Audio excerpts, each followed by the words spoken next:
திமுகவோட அமைப்பு செயலாளர் திரு ஆர் எஸ் பாரதி அவர்களோட அட்வொகேட் திரு ரஞ்சித் குமார் அவர்கள் வந்து சுப்ரீம் கோர்ட்ல ஒரு வழக்கு தாக்கல் செய்யறாரு. ஆதவ அர்ஜுனா அவர்கள் என்ன சொல்றாரு அப்படின்னா, கரூர்ல எங்க தலைவரை சிக்க வச்சதோடு மட்டும் இல்லாம அப்பாவி பொதுமக்களை சாகடிச்சு அந்த பழியத்துக்கு எங்க தலைவர் மேல போட வந்தீங்க, ஸோ உங்களை ஒருத்தரையும் விட மாட்டோம் அப்படின்ற ஒரு பழிவாக்கும் தோணியில பேசிட்டாரு. முதல்வர் அவர்கள் ஜூலை 10ஆம் தேதி கரூருக்கு போய் அங்க இருக்கிற பாதிக்கப்பட்டவர்களுக்கு வந்து பாத்தீங்கன்னா அரசாங்க வேலை கொடுக்க போறாரு, அதாவது அரசு நலத்திட்ட உதவிகளை வழங்க போறாரு.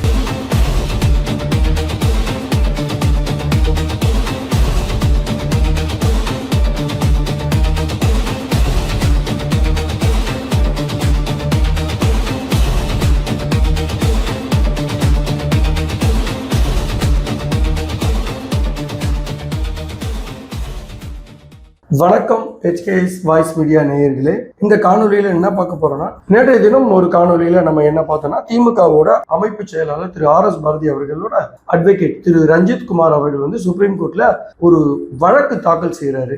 யாருக்கு எதிராக அப்படின்னா, கொஞ்சம் பின்னாடி போய் பார்த்துருவோம். கடந்த ஜூலை 2ஆம் தேதி அதிமுகவை சேர்ந்த முக்கிய தலைவர்களாக கருதப்பட்ட சி விஜயபாஸ்கர், MR விஜயபாஸ்கர், திரு ஆனந்தன், திருமதி வளர்மதி, இவங்க எல்லாருமே ஒரு 15,000 பேர் ஒன்னா வந்து மகாபலிபுரத்துல ஒரு பிரம்மாண்டமான ஒரு இணைப்பு விழா நடத்தினாங்க. இந்த கூட்டத்துல வந்து பாத்தீங்கன்னா நம்மளுடைய தமிழகத்தின் அமைச்சர்கள் திரு ஆதவ அர்ஜுனா, திரு செங்கோட்டையன், திரு ஆனந்த், இவங்க எல்லாருமே கலந்துக்கிட்டாங்க. இந்த கூட்டத்துல வந்து பாத்தீங்கன்னா திரு ஆதவ அர்ஜுனா அவர்கள் என்ன சொல்றாரு அப்படின்னா, கரூர்ல எங்க தலைவரை சிக்க வச்சதோடு மட்டும் இல்லாம அப்பாவி பொதுமக்களை சாகடிச்சு அந்த பழியை தூக்கி எங்க தலைவர் மேல போட வந்தீங்க, ஸோ உங்களை ஒருத்தரையும் விட மாட்டோம் அப்படின்ற ஒரு பழிவாக்கும் தோணியில பேசிட்டாரு அப்படின்னு சொல்லி திமுகவும் கடும் கண்டனம் தெரிவிச்சாங்க இல்லையா.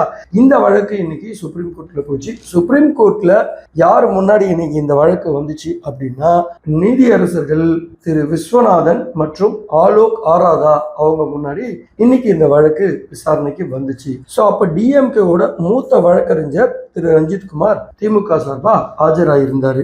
என்ன சொல்லி இந்த வழக்கு ஆரம்பிக்கிறார் அப்படின்னா, அதுக்கு முன்னாடி இந்த வழக்கை எதுக்கு போட்டாங்க அப்படின்றதையும் ஒரு சின்னதா ஷார்ட்டா சொல்லிட்டு, ஸோ ஆதவ அர்ஜுனா அவர்கள் இவ்வாறு பேசினது மட்டும் இல்லாம, முதல்வர் அவர்கள் ஜூலை 10ஆம் தேதி கரூருக்கு போய் அங்க இருக்கிற பாதிக்கப்பட்டவர்களுக்கு வந்து பாத்தீங்கன்னா அரசாங்க வேலை கொடுக்க போறாரு, அதாவது அரசு நலத்திட்ட உதவிகளை வழங்க போறாரு. இது பாதிக்கப்பட்டவங்க வந்து சாட்சியா சேர்த்திருக்காங்க சிபிஐ.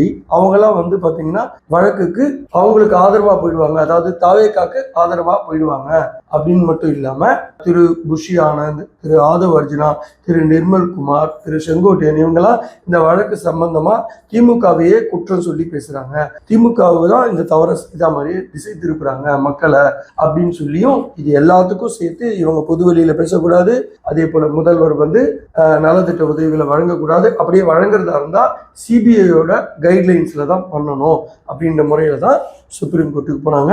இது வந்து பாத்தீங்கன்னா திரு நீதியரசர்கள் திரு விஸ்வநாதன், ஆலோக் ஆராதா இவங்க முன்னாடி இன்னைக்கு வந்துச்சு. இவங்க சார்பா திமுக வழக்கறிஞர் திரு ரஞ்சித் குமார் அவர்கள் வந்து ஆஜராகி இன்னைக்கு இந்த வழக்கை பேசினாங்க. அப்போ வழக்குல ஆரம்பிக்கும் போது திரு ரஞ்சித் குமார் அவர்கள் என்ன சொல்றாங்க அப்படின்னா, நாங்கள் வந்து தடை செய்த ஒரு பத்திரிகையில வந்து பாத்தீங்கன்னா இவர்களுக்கு சாதகமான கரூர் விஷயத்த இவர்கள் சாதகமான முறையில கருத்தை திணிக்க பாக்குறாங்க அப்படின்ற ஒரு கதையை உருவாக்குறாங்க அப்படின்ற முறையில அவரோட வாதத்தை வச்சாரு. அப்ப நீதிபதிகள் என்ன சொல்றாங்கன்னா, நாங்க வந்து இந்த நீதிமன்றம் வந்து செய்தித்தாள்கள் எல்லாம் ஒழுங்குபடுத்த வேண்டுமா அப்படின்னு சொல்லி மிக காட்டமா கேட்கிறாங்க. அதாவது நீங்க செய்யற இந்த முதல்வரோட செய்திகளும் சரி, அந்த தவேகா கட்சி சொல்ற விஷயங்கள்லாம், பத்திரிகையில சொல்ற விஷயங்களெல்லாம் நாங்க ஒழுங்குபடுத்த வேணுமா அப்படின்னு சொல்லி நீதிபதிகள் கேட்கிறாங்க. அப்போ நீதிபதிகள் என்னவும் சொல்றாங்கன்னா, இது வந்து பேச்சு சுதந்திரத்தின் அடிப்படையில ஒரு ஜனநாயக நாடு, இந்த நாட்டில் வந்து யார் வேணா பேசலாம் அப்படின்னு இவங்களை பேசக்கூடாது, இதை தான் பேசணும் அப்படின்னு சொல்லி எங்களால எந்த தடையும் விதிக்க முடியாது அப்படின்னும் கூடவே சொல்றாரு.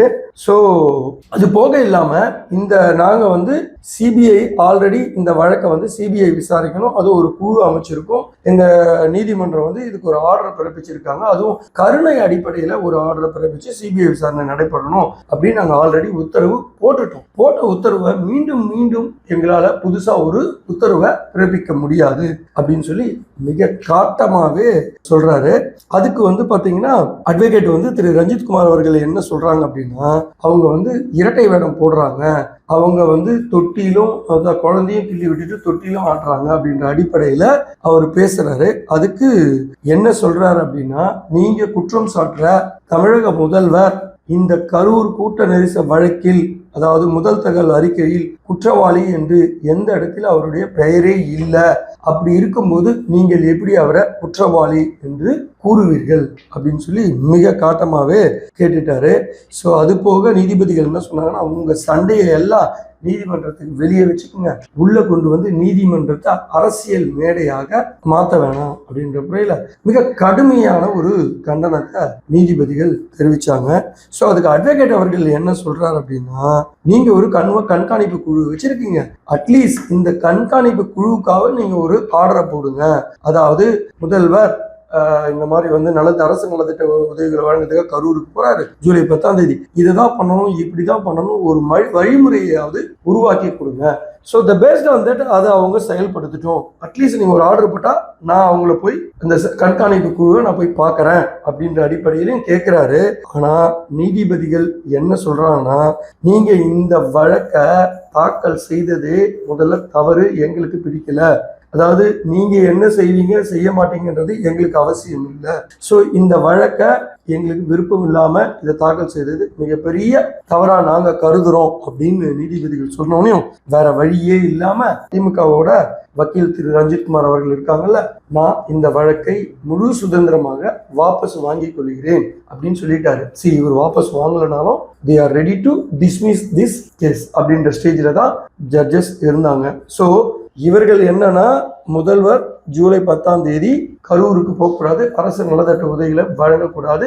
அதோட திரு ஆதவ் அர்ஜுனா, திரு புஷி ஆனந்த், திரு செங்கோட்டையன், திரு நிர்மல்குமார் இவங்கெல்லாம் பொதுவெளியில இந்த வழக்கை வந்து தேவையில்லாத பேசி திசை திருப்புறாங்க. அதாவது திமுக தான் தவறு செய்த ஒரு கட்சி, இந்த திட்டத்துக்கு திட்டமிட்டு திமுக சதி செய்ததாக இவங்க ஒரு ஸ்டோரியை மேக் பண்றாங்க அப்படின்னு தான் திமுகவை சேர்ந்தவர்கள் இன்னைக்கு உச்ச நீதிமன்றத்துக்கு போனாங்க. ஆனா அவங்க எதிர்பார்த்த அளவுக்கு அவங்களுக்கு அங்க ஃபேவரா அமையல. ஏன் அப்படின்னா, நீதிபதிகள் திரு விஸ்வநாதனும் மற்றும் திரு ஆலோக் ஆராதா அவர்களும் கடுமையான கண்டனங்கள் தான் தெரிவிச்சாங்க. ஏன் அப்படின்னா, உங்களுக்குள்ள நடக்கிற பிரச்சனைகளை பொதுவெளியில வச்சுக்கோங்க, உங்க பிரச்சனைகளை தீர்த்து வைக்கிற இது அரசியல் மேடை அல்ல அப்படின்றதுதான் தெல்ல தெளிவா புரிய வச்சிருக்காங்க. எதுவோ என்னவோ. ஸோ நீதியரசர்கள் ரொம்ப தெளிவாக தான் இதெல்லாம் வெளியில போய் வச்சுக்கணும்னு சொல்லிட்டாங்க.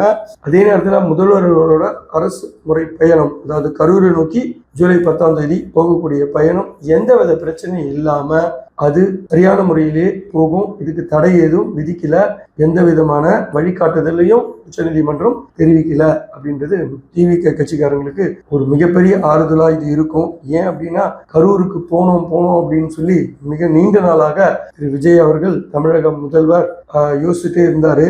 ஏன் அப்படின்னா, இவர்கள் முதல்வராக இருந்த காலகட்டத்தில் அவர் வந்து கரூருக்கு போல அப்படின்னு சொல்லி அவரை வந்து தாக்கி பேசிக்கிட்டே இருந்தாங்க. இன்னைக்கு அவர் போறாரு அப்படின்னும் போது பயப்படுறாங்க.